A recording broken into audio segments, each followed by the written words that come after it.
Bei mir im Studio begrüße ich nun Albrecht Brömme, den Ehrenpräsident des Technischen Hilfswerkes THW und überaus erfahren im Umgang mit Naturkatastrophen. Guten Tag, Herr Brömme. Hallo, guten Tag. Wenn Sie diese Bilder aus Kalifornien sehen, es heißt ja, dass man gegen die Feuerwand im Moment überhaupt nichts tun kann, weil die Winde so stark sind. Löschflugzeuge können nicht aufsteigen, die Feuerwehr muss auch unheimlich aufpassen. Also wie geht man mit so einer Situation um? Denn Zehntausende Menschen sind ja betroffen. Die müssen abhauen. Was anderes bleibt denen nicht übrig. Sie haben Gebäude in einer Gegend, wo dieses Brandrisiko besteht. Und man muss sich vorstellen, bei 160 Kilometern pro Stunde geht das Feuer fast mit dieser Geschwindigkeit weiter. Also mit 100 Stundenkilometern breitet sich die Flamme aus. Und da kann man weder wegrennen, da kann man kaum noch wegfahren. Da muss man rechtzeitig weggehen. Und es gibt immer wieder Menschen, die diese Warnung nicht ernst nehmen. Manchmal gibt es auch unerwartete Entwicklungen, wie damals in Hawaii, als dieser schreckliche Brand mit den vielen Toten war.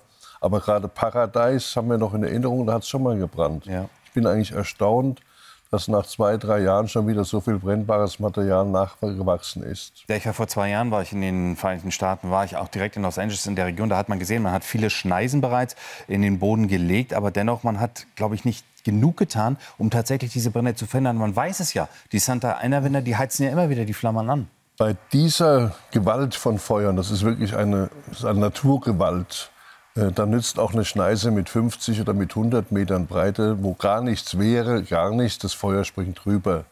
Diese Erfahrung haben wir auch in Deutschland gemacht, bei viel kleineren und viel einfacheren Wetterverhältnissen. Und in den USA ist das alles schlimmer und größer. Ich kann nur hoffen, dass es nicht Opfer gibt unter den Brandbekämpfern, unter den Flugzeugbesatzungen oder unter den Anwohnern. Man kann eben dann nicht mehr alles machen. Da steht der Mensch nur da und muss sagen, das ist die Naturgewalt, müssen wir respektieren. Heißt das aber auch zum Beispiel für die Einsatzkräfte, für die Feuerwehren, für die Behörden, dass man in bestimmten Abschnitten, Regionen gar nicht mehr Ansiedlungen zulassen darf? Das ist die Kernfrage, ob diese Ansiedlungen überhaupt noch tragbar sind. Denn so eine Ansiedlung ist immer auch eine Feuergefahr. Da wird gegrillt, da fahren Fahrzeuge mit Katalysatoren und die können natürlich auch Brände verursachen. Man müsste sich mal überlegen, dass man dann eben dort nicht mehr baut. Und dann ist die Frage, wo bauen die dann? Das sind reiche Leute und die haben viel Geld bezahlt. Ja, das ist eben dann der Preis dafür. Herr Brömme, aber von welchem Zeitraum müssen wir jetzt ausgehen? Also wie lange wird das dauern?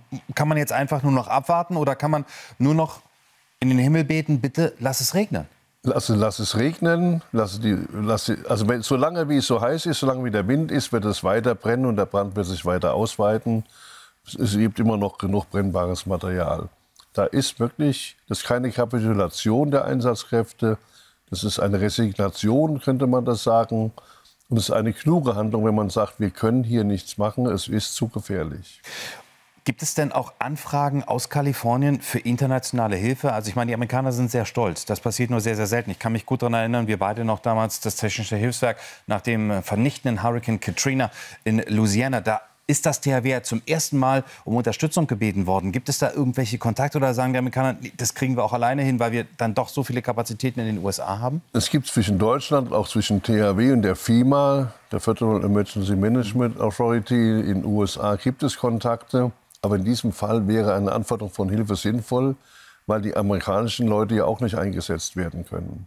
Und in Amerika gibt es speziell für Waldbrände ganz gut organisierte Verfahren und Teams. Übrigens auch viel mit Freigängern wird dort gearbeitet, die dann da löschen.